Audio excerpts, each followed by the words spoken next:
Today, I'm going to share 10 bathroom design crimes that I would avoid at all costs and what I would do instead. I have to give a disclaimer. This is just my professional opinion as an architect and interior designer, and it's okay to disagree. Bathroom design crime number 1 is a shower niche that does not align with the grout lines of the surrounding tile. This one is just pure chaos in a herringbone pattern. You can see how the center of the niche is not aligned with the center or any tile. It's just stuck there randomly. If you want to do a herringbone tile with a shower niche, consider just putting the herringbone on the back wall of the niche. You can see how beautifully this surround tile aligns with it. This niche is exactly 3 tiles high, and each corner aligns with the edge of a tile. Another option is to pick a herringbone tile that has vertical grout lines that go straight up and down. This way, you can align them with the edges of a niche. Now, here's another shower niche crime. This one at least is set in tiles that have straight up and down grout lines, but it still looks like someone put zero thought into how it would align with the tiles. What I would do instead is this beautiful shower niche that's actually laid out in the tile. What's even better are these curved tile edge pieces that capture the cut edges of tile. Lesson: if you put in a shower niche, make sure it lines up with your shower tile. My number 2 design crime is contrasting metal trim around the edges of your shower niche. Metal trim should be used sparingly and rarely, and you do not want to draw attention to it. Honestly, the worst thing is when I see a white or light shower with black metal trim around the shower niche and the edges. Now just imagine how much better this niche would look with tile trim instead of the metal trim. What I would do instead of metal trim is anything else. One option is to use a solid piece of stone like marble. This can be a nice accent and it makes it seamless.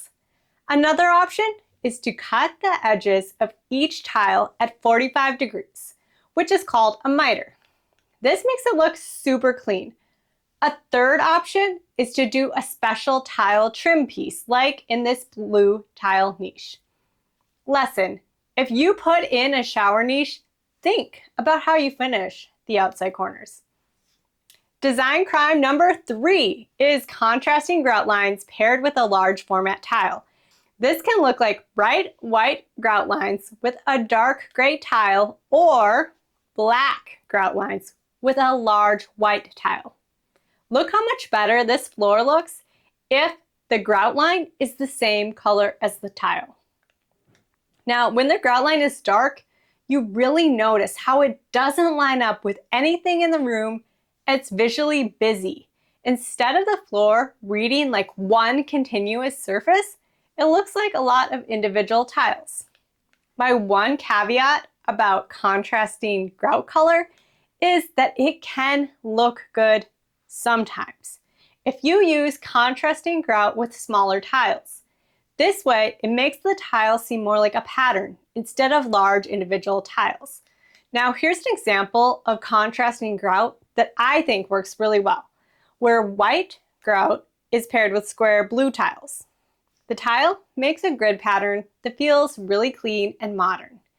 Everything else in the bathroom is really simple, so the tile gets to be the one pattern in the room. Lesson: don't do contrasting grout with large tiles, but it's okay to do with small tiles sometimes. My number 4 design crime is superfluous accessories, especially when there are a lot of them in a small area. Here we have big black electrical outlets, we have a large overhanging useless shelf that gets in the way, we have a holder for soap and toothbrushes and a wall-mounted makeup mirror. Almost all of these things could be reduced or removed, and that would make this vanity a lot more visually appealing and elegant. Look at how much better this looks with all that extra stuff removed. I do not care how nice your accessories are, it still looked overwhelmingly cluttered. Now, what I would do instead is to find additional clothes storage in your bathroom. For example, a painted storage box that looks like a medicine cabinet, but you can put art on it or paint it to match your wall. Or even one with a fluted glass door is going to look much nicer than all that stuff on the counter. Lesson: keep your bathroom clutter-free with closed storage. The number 5 design crime is any fake marble tile. I'm sorry, but we all know it looks fake. It never looks real. Calling it faux does not make it fancy. Now, if you can't do the real deal, just do something nice and clean and simple, or a ceramic tile. You don't need to do marble. If you do need something that looks like stone, just do a real stone that's more affordable than marble. Or do a porcelain tile that looks a little bit like stone and has a very subtle pattern like this. This is the appropriate amount of pattern if you're going to do a porcelain that looks like stone. Lesson: don't use fake marble tile, please. Design crime number 6 is a bathroom mirror with an LED light strip in the front of it. So, as you can see, this bathroom, it looks very traditional, but the LED in the mirror looks very modern and out of place.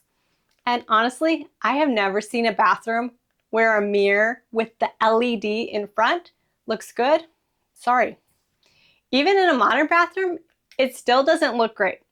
I would do separate lighting from the mirror, so something like a circular wall sconce.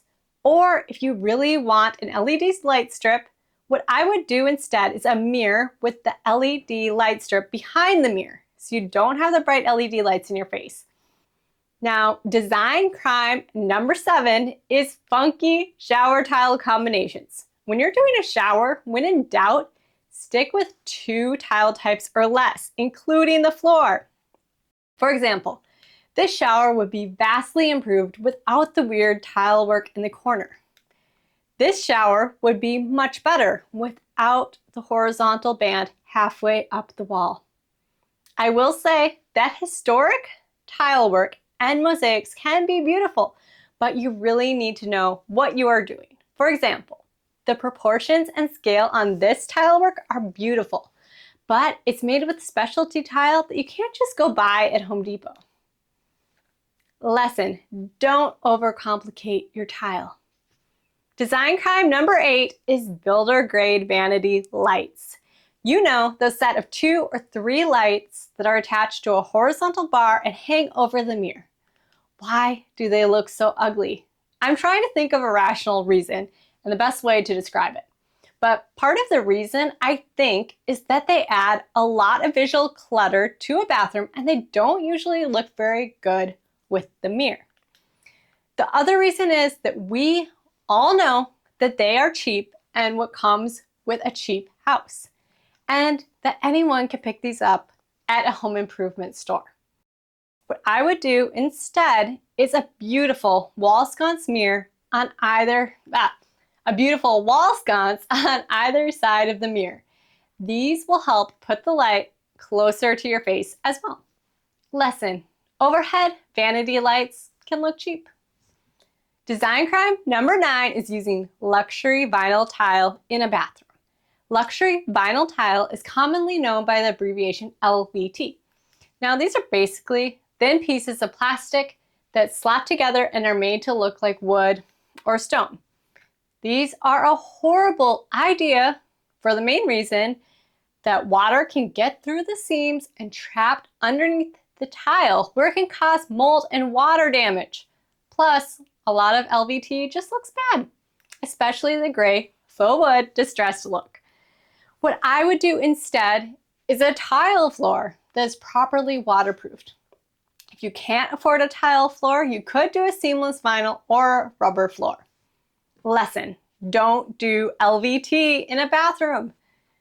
I want to take a quick second and ask, if you want to help me out, could you please like, comment, or subscribe? It helps me keep making more of these videos. Design crime number 10 is too many metal finishes. If you can, do all the bathroom in 1 metal or 2 metal finishes. Any more than that, too much. For example, in this bathroom, you can see the bright chrome sink legs, the brass metal on the sconces, and in the mirror, you can see a barn door. with black hardware. Too much! See how nice this bathroom looks, where all the metal is brass? Or this bathroom, which mixes brass and black hardware. Lesson: stick to 1 or 2 metal finishes. Okay, so if you like my bathroom design crime series, let me know and maybe I'll do some more. Bye for now.